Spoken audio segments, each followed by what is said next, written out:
While my preferred subject to paint in watercolour are expressive portraits, this definitely doesn't mean I find it easy even after years of practice.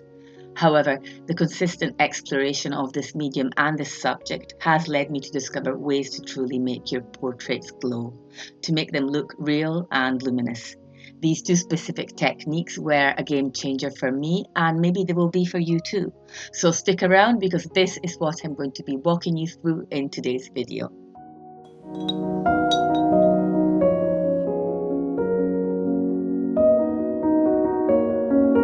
By the way, I'm Fiona Di Pinto and this is Drawings in a Drawer. On this channel, we love watercolour. So if you love watercolour too, be sure to click on that notification bell so you won't miss any of my future uploads. And now, let's get into the video.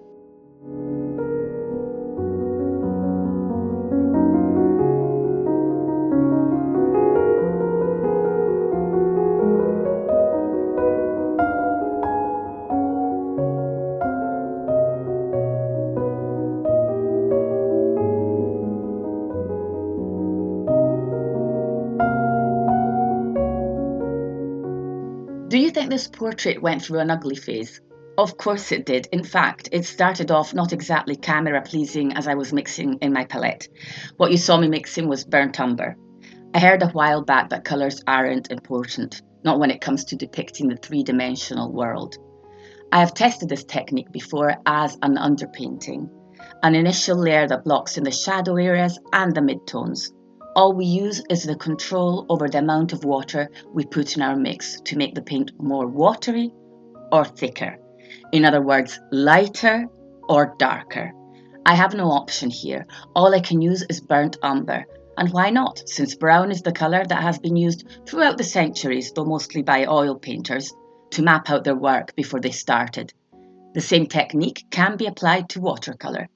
Let's rewind a minute. To put it simply, or as it is, I painted this using only one colour, or almost.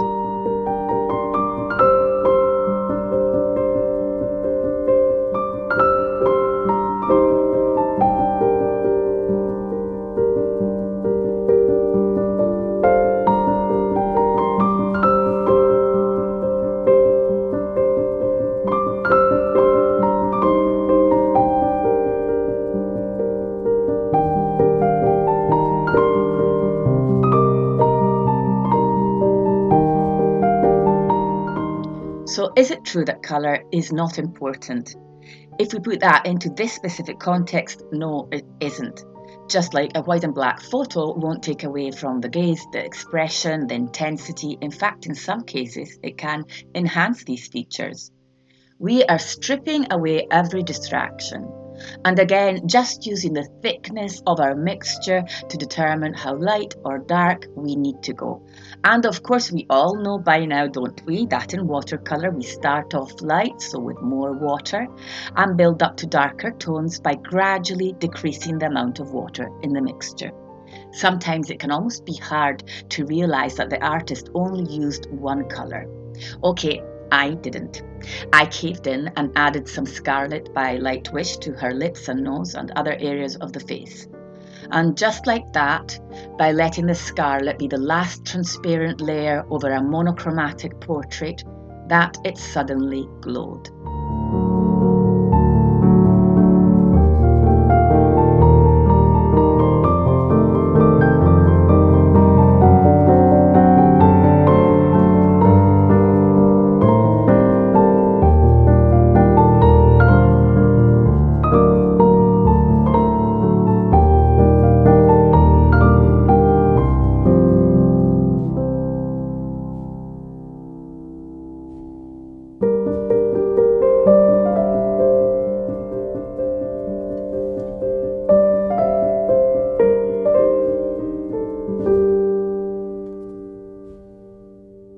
This is one of my two most favourite techniques I use not only to keep improving my skills when it comes to mixing the right watercolour consistencies, but also because I know that I will get a portrait that will pop right out of the page.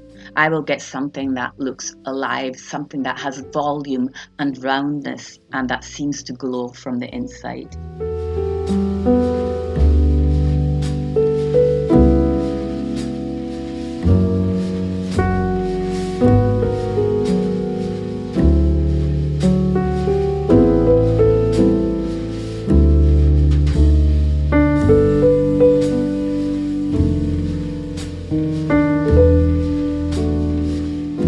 And highlights are always a delight to add. I often use the simple trick of adding a flyaway hair in white gel pen or gouache to instantly give the portrait even more three-dimensionality.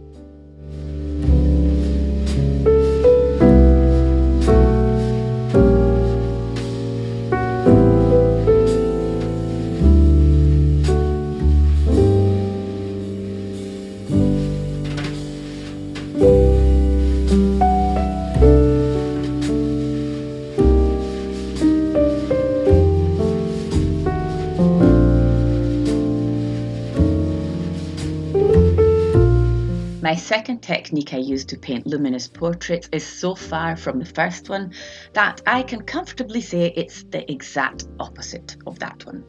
Instead of using just one colour, here I'm using all of them. Nothing changes when it comes to how the water and pigment are mixed. That's the heart of watercolour painting and you can't shake it. But here I am reaching for watery cerulean blue, for violet, for green and pinks and reds. I'm going with a series of cool colours. So the other way round if we compare it to my first portrait. The skin is transparent and built in layers, and under those layers are blood vessels, capillaries, fat and muscle. When the area of the face is less fleshy, like the forehead or the bridge of the nose, the skin might appear cooler. While fleshier areas like the cheeks, lips, but even the tips of the ears sometimes will appear warmer and pinker. So by laying these colours down right in the beginning, I am just setting that undertone for my glowing skin.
When you use this technique, you might inevitably go through another kind of so-called ugly phase, and this is when the portrait tends to look a little cold, the opposite of glowing. And while this is a look many master artists like Klimt himself often seem to look for in their work, this video is about glowing portraits, and that is where this is heading.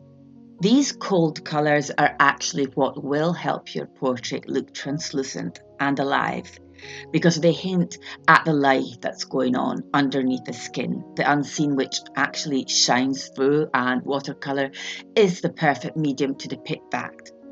The very things that signify life, if you think of it, because all we will need is a watery mix of raw sienna to glaze over the cold colours and tint them with warmth.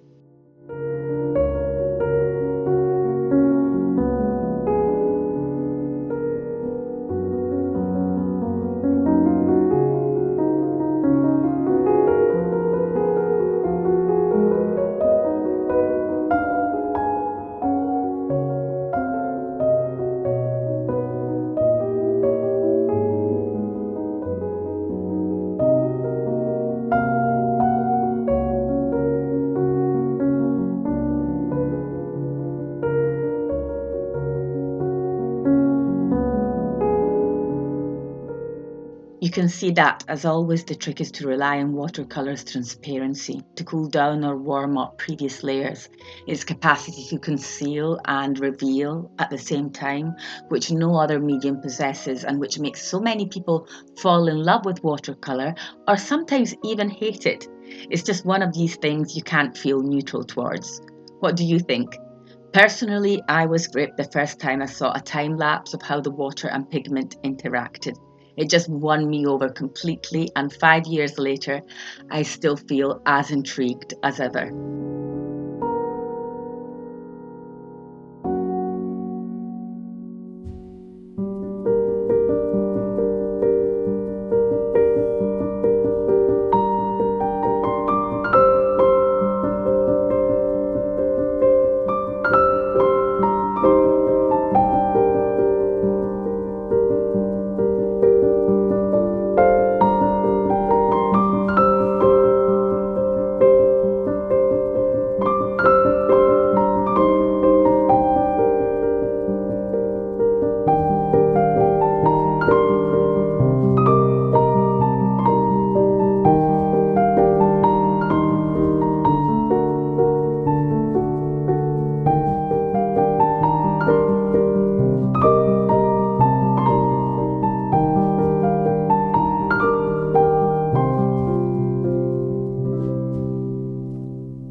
I hope my explanations were clear. If you find some things hard to understand, don't worry, it's normal. Just check through my previous videos and you will begin to understand a lot about watercolour, as on this channel I have been sharing my growth, my discoveries and my mistakes. We have a wonderful community over on Facebook where you can share your work and meet other artists, and all other ways to further connect with me, if you'd like, will be linked in the description box down below. In the meanwhile, thank you to all of you who have been watching and commenting my videos. I have replied to each and every one of you, and I will keep doing that. So comment away. I will see you next Sunday. Bye for now.